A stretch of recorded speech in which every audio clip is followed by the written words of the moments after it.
Look at that. Holy smokes. Is it gold? Look inside of that. That's gold.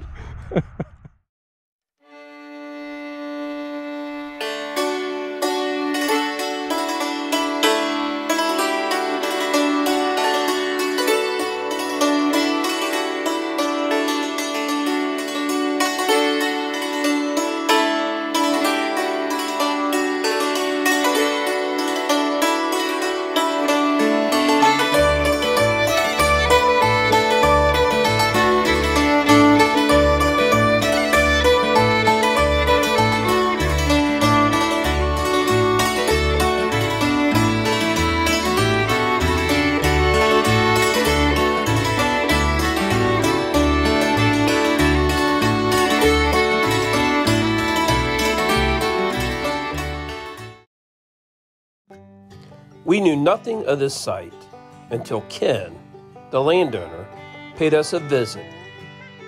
It was once the home of Waldo and Edith Warner and their 4 kids. Ken is now 83. While filming this episode, he asked Tom and I if we could drop him off at his mother's house for dinner. He said she is still alive and 107 years old.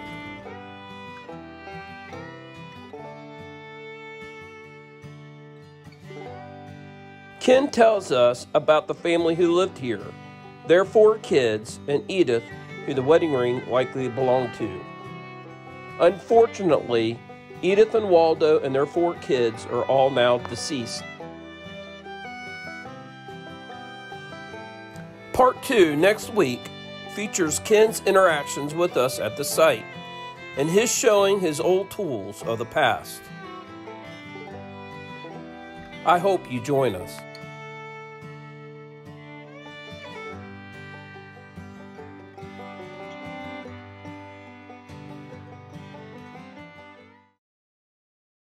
Alright, you guys, welcome to this episode of the Appalachian History Detectives. I am on site and I am in the beautiful volunteer state of Tennessee. And I am here with Mr. Tom. And this is his permission. And we are on 50 acres. And I'm just going to give you a little bit of lay of the land. A house once stood here.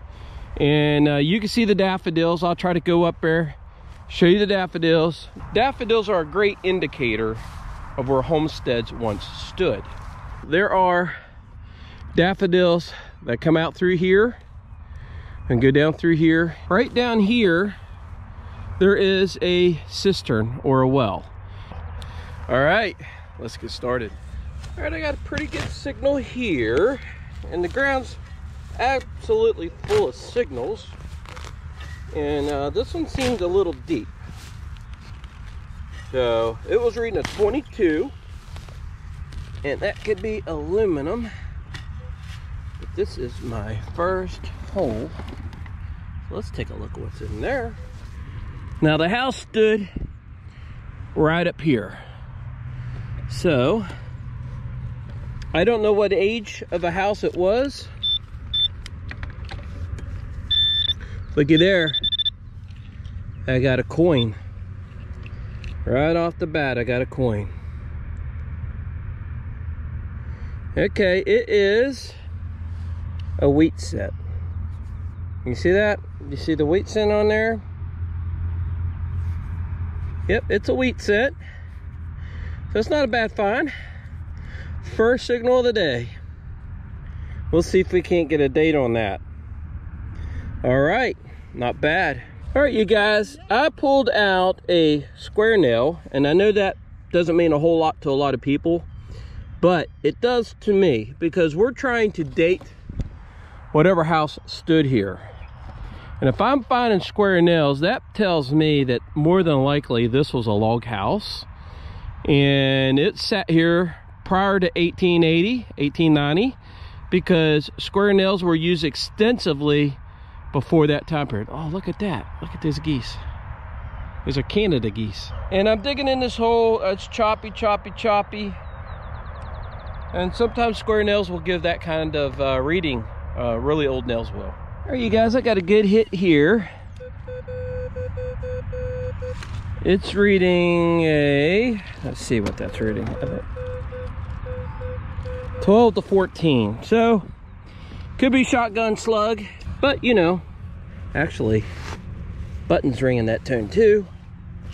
So let's just see. Be right in here. There it is. That is, you know, I thought it might be a grommet, but I don't think it is. I think this is an escutcheon piece on a piece of furniture, and the handle came through this. You think that could be it? I think it's a good possibility. You can actually see how it's kind of oblong there. I think that's an escutcheon piece to a piece of furniture. All right, this is my second target. Not bad.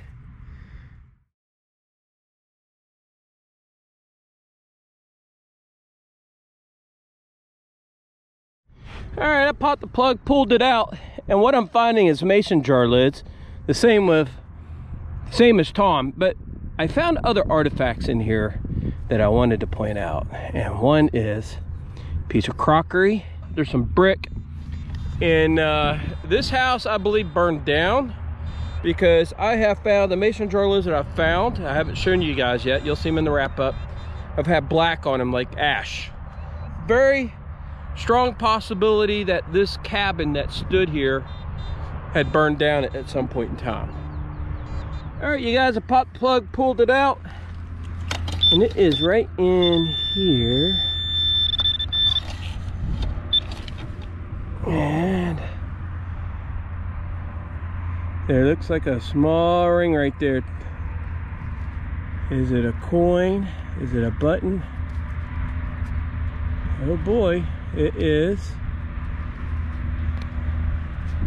I don't know. I thought it might be a button there for a minute. I think it might be a piece of a watch, maybe.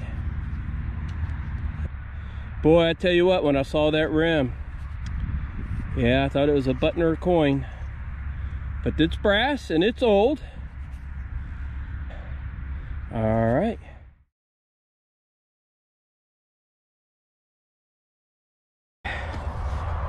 Tom and I think this house is burned down.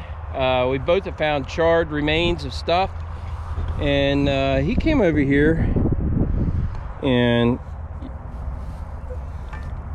you know, it's light though. It's not heavy like cast iron. He was thinking it could be a cast iron stove piece. I don't think it is, but it's hollow.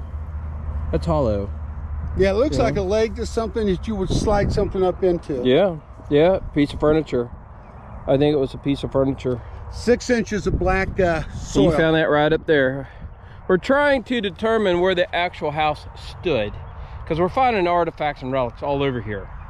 And I know the house wouldn't be sitting where the flowers are, so it's going to be on either side of it.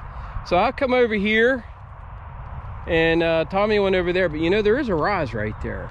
So you might be right on it over there. All right, Tom found a little horse tack buckle. That's what that is. Yep, and you found that over there where you found that other thing, right? Right on the edge of the burn. Right on the edge of the burn. Okay. Tommy's finding buckles and Todd's finding mason jar lids. Oh, wait a minute now. Wait a minute. Don't think you're the Lone Ranger. That came up just a little bit before. Yep, man, they ring so high. Well, we know they can. All right. We're getting to it.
right, you guys, I got a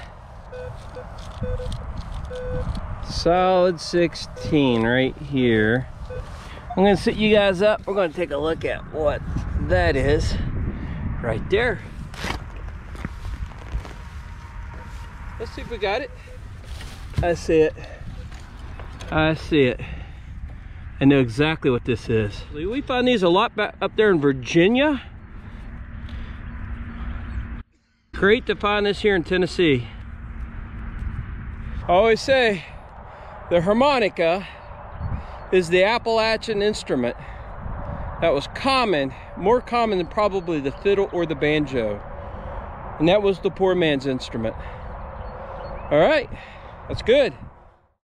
Oh, I just popped the plug and I'm looking and it looks brassy. It looks brassy. All right. That is awesome. This is actually for a buggy. This goes on the bottom of a wood and it helps slow the buggy down. I don't know the name of it. Oh, that's awesome.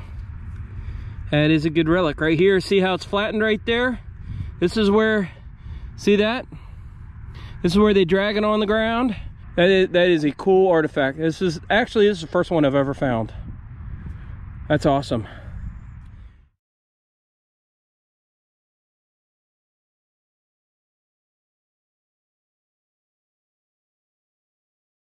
All right, I got a strong hit here.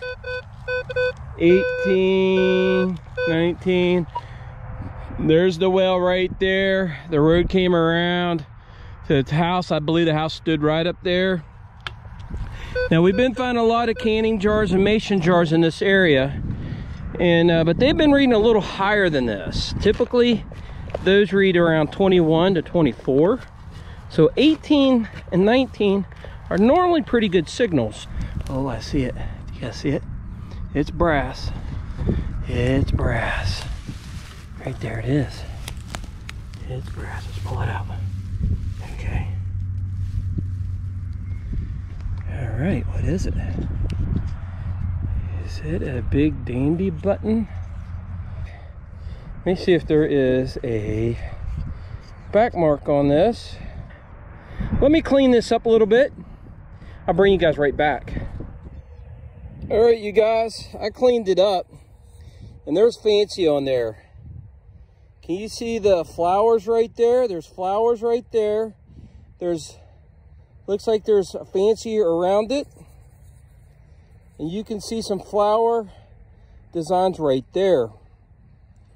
So I do not know what this is. I looked for a shank on the back. It could be like a medallion. It could be a rosette from a horse. But that's beautiful. Yeah, that's beautiful. I'm real happy with that. That's gorgeous. That's an awesome find.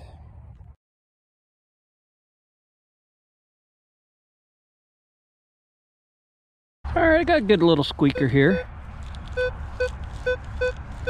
15, 16, 17, right there. It's gonna be right in here, right in here. Whatever it is, it's in here. And I kind of can see it. What is it?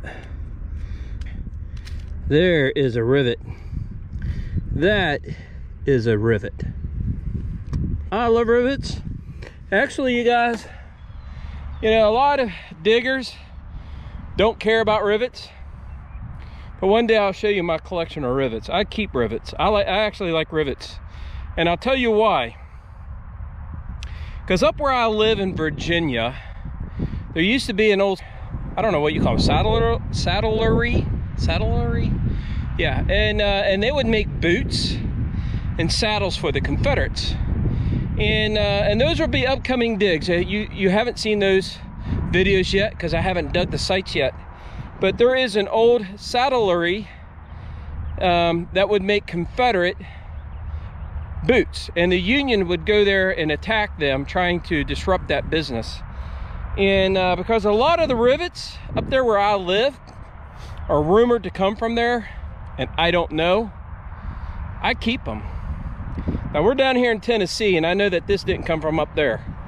But I like rivets, and I'll keep that, and that's a great find for me. All right, let's keep going. We're finding stuff. All right. I found something, and I haven't looked at it. I see it. Looks like a ring right there.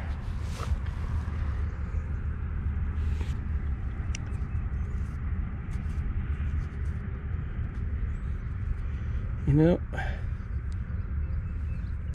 think it is a ring. I think it's a woman's wedding ring.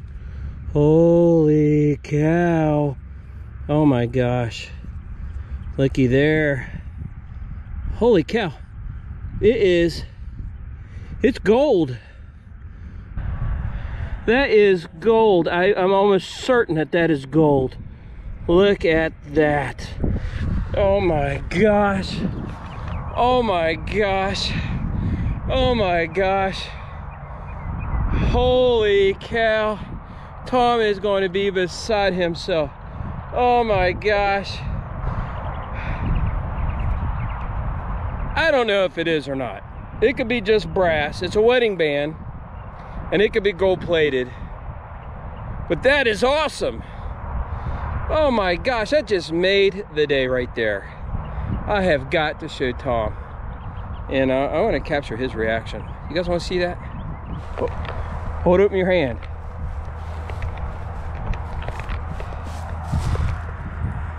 Look at that. Holy smokes. Is it gold? Look inside of that. It might be brass and gold plated, but it definitely looks gold to me. That's gold.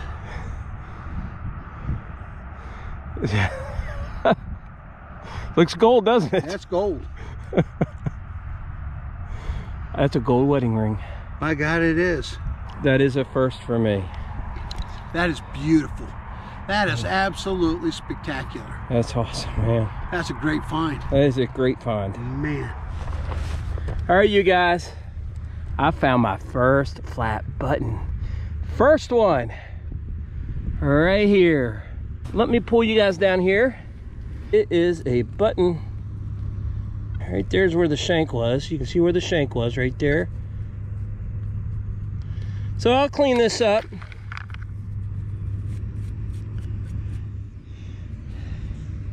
I never thought I'd be so excited to see a button, but this is the only button we found on this site. Yeah. Well, you guys, we're going to do our wrap up. It's the end of the day. The sun's still high, but we're tired. We're beat. We've been digging a lot of holes, and we found a lot of relics. And we brought Ken out here because Ken has been able to show us what some of these artifacts are, in fact. So he actually recognized some of these artifacts, which is rather cool. And I'm going to just start from here and work this way. And we got some junk. We found a lot of junk. Actually, we didn't find a lot of aluminum junk, did we? We didn't find a lot of aluminum junk. I didn't find one piece of aluminum. It's the only one I found right there. That's it. So honestly, it's a great site. It's a great relic hunting site. Nice and clean. So I think most of the stuff that I have found, you guys have already seen. Ken thought the same thing, so did Tom, that this is a shoehorn. And of course that buggy stopped right there. You know, I think that's a rosette, a saddle rosette. That's what he thinks is too. Some buttons here. I got the harmonica reed, the ring, little gold ring. Found some odds and ends. I love that little marble right there. Whoa. What I didn't show you guys is I found this full brass shotgun shell. And this is, you know, that could actually be from the 1870s, around there. Up to 1920. So, very, very uncommon to find. Rivets. Okay, and I showed Ken that. We saw that in his building, right? And a wagon. I always find these. I didn't film it, but that's a hub of a wagon. And then this is what one of the things that Tommy found, and we thought it could have been a spur that it was in the fire, and so that's why it's in the shape that it's in. One horseshoe, I found that. I didn't film that. Tommy found the buckle, the chain. Overall, I think we did pretty well, actually. Really appreciate, Ken, you coming out, showing us around, telling us about the house, the people that lived there. You know, we had a great time. I appreciate you showing us all the artifacts that you have there in your building, and talking about the history of your family. And I hope you guys had a great time. We had a great time. And we'll catch you guys on the next episode.